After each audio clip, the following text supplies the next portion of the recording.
10 perfectly macabre abandoned buildings. Spanish doll factory. This doll factory in Spain has an uncomfortable way of getting under your skin. It was abandoned sometime in the 80s, but for some reason everything was left behind: boxes of doll parts, machinery, half-finished dolls still lying on the assembly line, everything. It's as if everybody just vanished in the middle of the workday.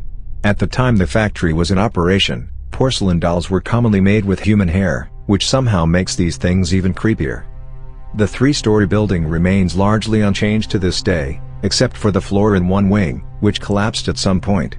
There isn't even much graffiti to show that other people have explored it. According to one photographer who visited the factory, the entire 3rd floor was covered in a mountain of ceramic arms and legs. This was followed by the unintentionally creepy "the heads and bodies were much more rare." This place is a horror movie waiting to happen. Pula Hospital. Pula is a city in Croatia best known for a scattering of ancient ruins from the Roman Empire, including a large amphitheater built in the 1st century AD and the famous Gate of Hercules. But it also has at least one ruin of a different type, a massive abandoned hospital, hurriedly closed down in 2003 and still littered with rusting medical supplies, peeling wallpaper, and collapsed hospital beds that once held the sick and the dying. Nobody seems to be sure why this particular hospital was abandoned, but one thing is certain: it's not alone. Before 1991, Croatia was part of Yugoslavia. After the new government was set up, a lot of the old government-controlled facilities, hospitals, schools, military installations, were either phased out or abandoned completely.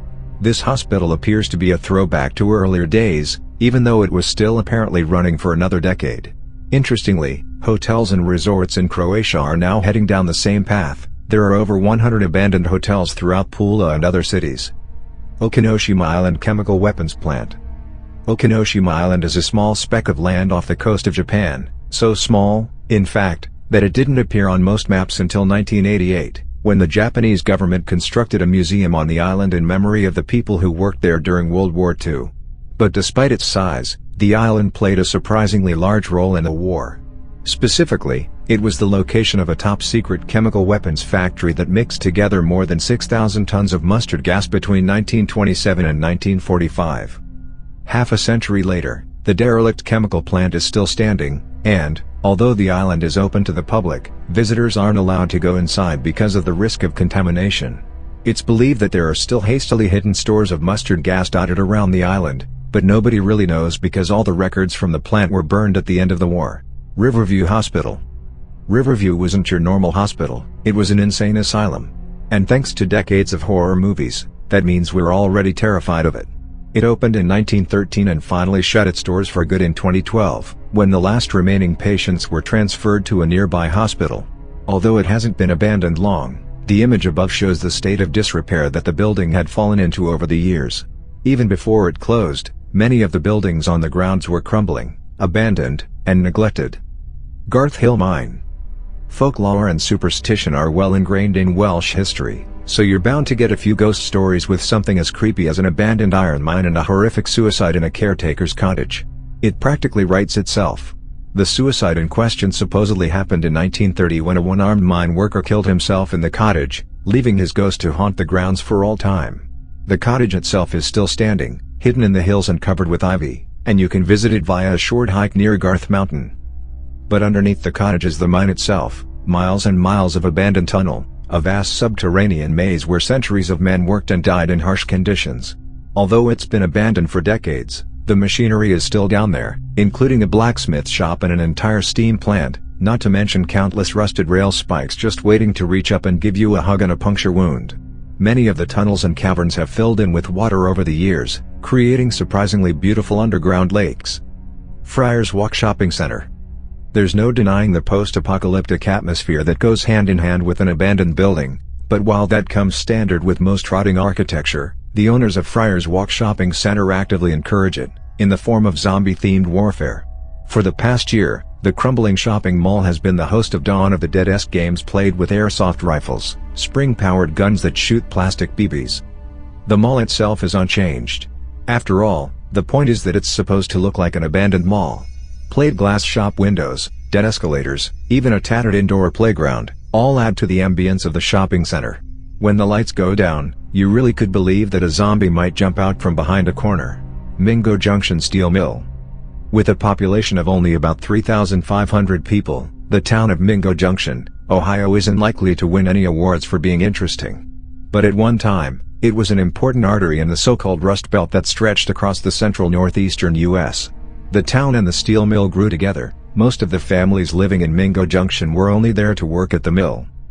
But in 2008, after several decades of slow decline, the Mingo Junction Steel Mill finally closed its doors, leaving behind a twisted framework, a rusted relic left over from the Industrial Revolution.